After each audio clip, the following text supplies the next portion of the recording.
muy duro consigo mismo, pero es llamado el doctor melifluo por la dulzura de sus homilías, por su devoción a la Virgen, ese gran devoto de la Virgen. En la Divina Comedia, Edad Media, siglo XIII, quien le presenta a la Virgen a Dante es San Bernardo. Promotor de la cruzada, o de alguna cruzada, le escribe cartas al Papa, le amonesta al Papa, dice que tiene que reformar la curia, eso le suena, hay que reformar la curia. Bueno, ya lo decía San Bernardo. Bien, entonces la orden del Cister de San Bernardo en los siglos XII, XIII, XIV ocupará un lugar muy importante, similar a la de los benedictinos. Y era el personaje principal de Europa, San Bernardo, que también dirimía rencillas entre los distintos reinos, límites, etc. Un hombre tremendamente santo. Saltándonos unas décadas, surgen dos grandes personajes, quizá más conocidos en América, porque quienes nos evangelizaron no fueron ni los benedictinos ni los cistercienses, aunque hay benedictinos y cistercienses, sino fundamentalmente los franciscanos, los dominicos, los agustinos, los mercedarios, los jesuitas. Estamos finales del siglo XII, principios del siglo XIII. Vimos los anacoretas, vivían solos en cuevas en el desierto. Después los cenobíticos, vivían juntos, pero no se hablaban, no porque estuvieran peleados, sino para guardar silencio y contemplación, pero alejados del mundo. Los benedictinos, ora et labora, y van fundando monasterios, y van cultivando las tierras alrededor, y tienen gente que está al servicio del monasterio para evangelizarlos, a su vez para trabajar las tierras. Es un acercamiento al mundo. Entonces, tanto San Francisco como Santo Domingo, llamados por Dios, todo esto es por inspiración divina, dicen, no, lo que hay que hacer es, esto es muy del Papa Francisco, ir a donde está la gente. Hay que ir a buscar a la gente, hay que salir a predicar a los pueblos, a los caminos, y eso harán con estilos muy distintos Domingo y Francisco. Domingo es de Caleruega, un pueblo de la provincia de Burgos, me parece, o de Soria, en el norte de España. Bien, estará en el sur de Francia, donde hay una serie de herejías, los albigenses. Tendrá que luchar para establecer la ortodoxia, para convertir a mucha gente, y decide, él ve que el problema es un problema de formación doctrinal, que hay que predicar la verdad, y por eso funda la orden de los predicadores, que son los dominicos.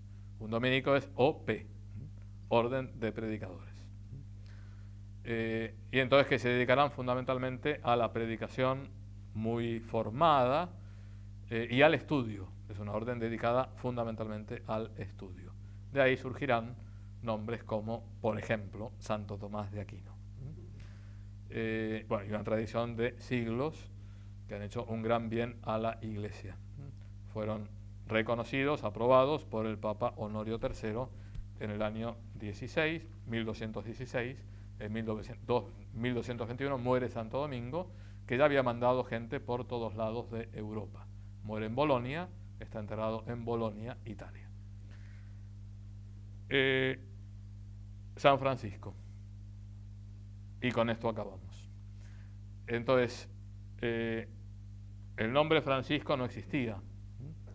Francisco, la familia de Francisco se dedicaba al comercio de telas. Estamos fines del siglo XII, principios del siglo XIII. El comercio de telas que habitualmente eran importadas de Francia. Entonces Francesco viene de Francia. La mamá de San Francisco era de Provenza. Entonces el papá le llamó Francesco, el francesito. Eso significa Francisco.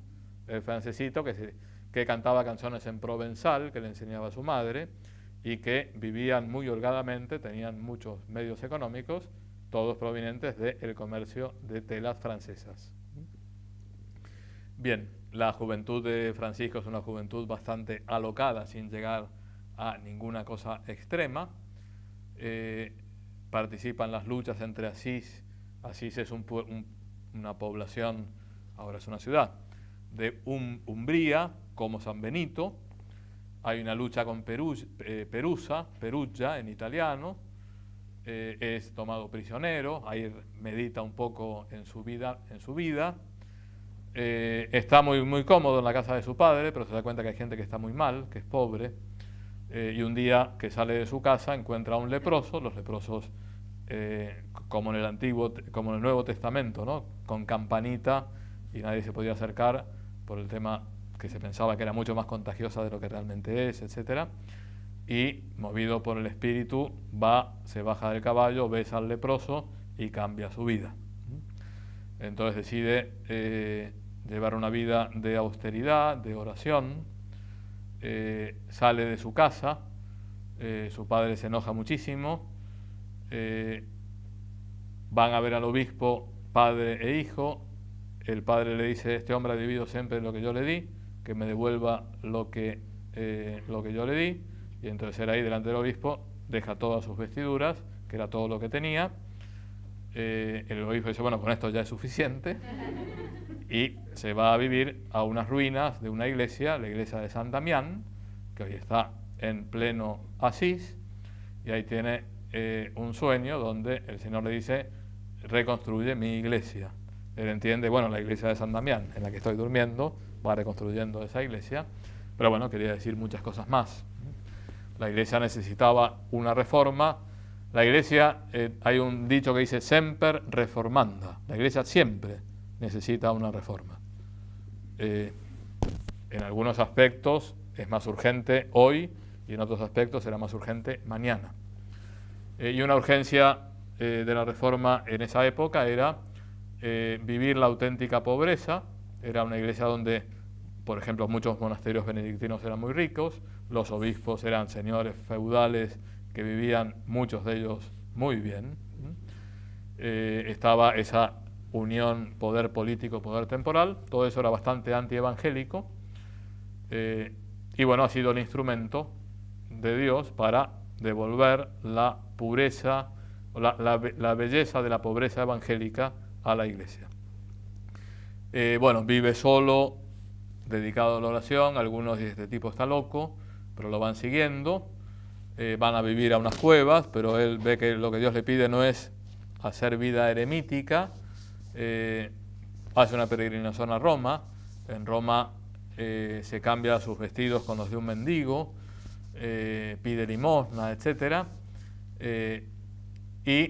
Bueno, está frente al Papa. El Papa era Inocencio III, uno de los papas más importantes de la Edad Media. Le pide permiso para predicar. El Papa solamente oralmente le da permiso para predicar la penitencia. Era un laico, no estaba ordenado ni nada. A él y a sus acompañantes, que eran unos zaparrastrosos que se presentaban al Papa, y el Papa ya estaba harto de gente rara, gente medio loca, que terminaban herejes, que proponían cosas muy extrañas. Con lo cual era el típico candidato Francisco de Asís a ser uno de ellos. Encontró algo, en particular dicen que Inocencio III tuvo un sueño. Esto puede ser leyenda o puede ser verdad. Yo como historiador no me creo casi nada, pero lo importante es que por lo menos después se creó la leyenda. Ahora, si fue histórico, bendito sea Dios. Cada uno que piense lo que le dé la gana. Estaba Inocencio III durmiendo en Letrán, catedral de Roma. Ahora hay gente que se escandaliza porque el Papa no vive en los apartamentos pontificios, sino en Santa Marta. Pero antes vivía en los apartamentos pontificios, y antes vivía en otro lado, y antes vivía en Letrán, y antes de Letrán vivía en otro lado. Entonces, ¿qué pasa? ¿Qué problema hay? Es que no se puede cortar una tradición. Hay muchas tradiciones que se pueden cortar, y la tradición de los apartamentos pontificios es una tradición muy humana, sin ninguna importancia y muy breve en el tiempo. la catedral de Roma no es San Pedro, es Letrán. Por eso el Papa tomó posesión de Roma el otro día, en la Basílica de Letrán, que es mucho más importante que San Pedro, desde un punto de vista teológico, aunque es mucho más importante desde un punto de vista cultural, artístico o folclórico San Pedro. Entonces, bueno, vio que se venía abajo la Basílica de Letrán y ve una persona que recuerda que era ese loco que se le presentó, que sostiene la iglesia y que la vuelve a reconstruir, con lo cual le da permiso por las dudas, y se le da permiso para predicar. Bien, entonces, bueno, va teniendo cada vez más seguidores. Francisco se ordena de diácono, nunca de sacerdote, nunca celebró misa, porque se consideraba indigno, y dedicó toda su vida a ir por los caminos de Europa, fundamentalmente de Italia. Llegó a predicar el evangelio al sultán musulmán en una cruzada, menos mal que no lo mataron, y predicaban con total pobreza, con lo poco que sabían, porque tampoco era gente muy formada. Primero le tiraban piedras cuando iba a un pueblo, etcétera. Los chicos se morían de risa y poco a poco iban escuchando lo que decía y fue convirtiendo a media Europa. Entonces, él nunca quiso organizar la orden franciscana. En ese sentido era muy carismático. Se hizo muy amigo de un cardenal, el cardenal Ugolino, gracias a Dios, me parece, que fue el que dijo, no, esto se te va a desmadrar. Como de hecho se desmadró muchas veces. Grandes grupos de franciscanos que se fueron de la orden principal y cayeron en la herejía. Entonces, bueno, hay que poner un reglamento, tienen que vivir una serie de cosas. Hay que pensar en el estudio, él no quería saber nada con que los franciscanos estudiaran. Gracias a Dios hubo presión y la Santa Sede, el Papa, los obligó a estudiar. Pero Francisco siempre sufriendo todo eso como grandes pruebas que le ponía Dios, porque eso no lo terminaba de ver. Pobreza absoluta y total. No podían tocar siquiera el dinero. Bueno, entonces esto dio nuevos aires a la iglesia, fue una maravilla. Fueron decenas de miles los franciscanos en pocos años, en pocas décadas, por así decirlo, fueron por toda Europa y después fueron los grandes evangelizadores de América, juntos con los dominicos, después los mercedarios, y un poquito más tarde llegan los jesuitas. Bien. Entonces, un hombre poético, pero tremendamente santo. Uno decía, qué lindo San Francisco hablando de los pajaritos, pero vivía con mucha penitencia, o sea, con una vida tremendamente exigente, y así quería que fueran sus seguidores. Después ya la segunda generación tuvo una regla y fue un poco más mitigado, aunque siempre muy exigente. Pero ya en la segunda generación hubo personas que exageraron el tema de la pobreza y terminaron fuera de la iglesia. Uno de los ministros generales de la orden termina fuera de la iglesia, de los primeros sucesores de San Francisco. Bien, entonces, vida de santidad, gran poeta. Ya cuando estaba retirado de la orden, era otro el ministro general. En una montaña recibe los estigmas, es decir, las heridas del Señor en la pasión, y el último año de su vida la pasa muy mal, en el sentido que tiene como una oscuridad en su alma, la noche oscura del alma, después hablará San Juan de la Cruz, pero los últimos meses descubre el sentido de todo eso y estalla en alegría. Es cuando escribe el Cántico a las Criaturas que vamos a leer, con esto acabamos, y murió, por así decirlo, muerto de risa. Es decir, estaba feliz, encantado de la vida. De hecho, el ministro general le dice, Padre Francisco, a lo mejor esto no es muy digno, ¿no? Que esté aquí, se está muriendo y prepárese para la muerte. Dijo, no, es que ya estoy preparado y me espera el gran gozo y la gran alegría. Entonces, el cántico espiritual no es una declaración de la ecología profunda, porque todo lo que habla es de las criaturas, son criaturas que vienen del Creador y las criaturas que tienen que dar gloria a Dios. Las criaturas dan necesariamente gloria a Dios y el hombre es el que tiene que esforzarse por dar gloria a Dios, porque es la única criatura que puede negar dar gloria a Dios. Y es realmente un poema bellísimo. Con esto acabamos. Altísimo, omnipotente, buen Señor, tuyas son las alabanzas, la gloria y el honor y toda bendición. A ti solo, Altísimo, te corresponden, y ningún hombre es digno de pronunciar tu nombre.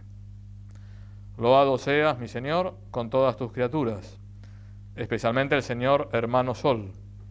Eres el día y por él nos alumbras, y es bello y radiante y con gran esplendor. De ti, Altísimo, lleva significación. Loado seas, mi Señor, por la hermana luna y las estrellas. En el cielo las has formado, claras y preciosas y bellas. Loado sea, Señor, por el hermano viento y por el aire y el nublado y el sereno y todo tiempo, por el cual a tus criaturas das sustento. Loado seas, mi Señor, por la hermana agua, que es muy útil y humilde y preciosa y casta. Loado sea, mi Señor, por el hermano fuego, por el cual alumbras la noche, y es bello y alegre y robusto y fuerte. Loado seas, mi Señor, por nuestra hermana la Madre Tierra, que nos sustenta y gobierna y produce distintos frutos, con flores de colores y hierbas. Loado seas, mi Señor, por los que perdonan por tu amor y sufren enfermedad y tribulación. Bienaventurados aquellos que la sufren en paz, pues por ti, Altísimo, coronados serán. Loado seas, mi Señor, por nuestra hermana la muerte corporal, de la cual ningún hombre vivo puede escapar. Ay de aquellos que morirán en pecado mortal. Bienaventurados los que encontrará en tu santísima voluntad, pues la muerte segunda no les hará mal. Load y bendecid a mi Señor, y dadle gracias y servidle con gran humildad. Muchas gracias.